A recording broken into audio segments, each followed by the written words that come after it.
احنا معاكم في مركز الأصيل للخدمات المتكاملة 3S. مركز الأصيل مركز معتمد لسيارات جيلي.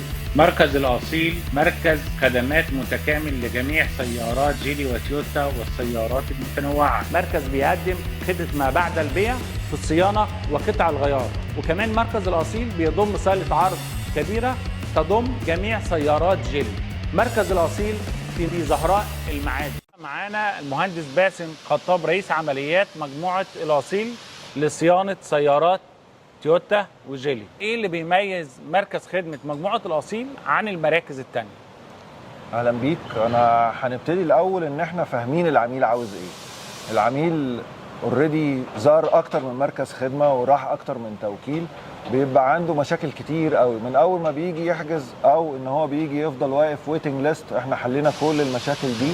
احنا عندنا ابلكيشن يقدر يحجز عن طريقه، وعندنا كول سنتر على مستوى عالي جدا من الجوده يقدر ان هو يحجز له ويتجهز الطلبيه بتاعته من قبل ما يجي. قطع الغيار بتاعته بتتجهز بمجرد ما هو بيحجز، ونبقى عارفين ان هو جاي يعمل صيانه 20 او 30 الف او حاجه من شيء من هذا القبيل.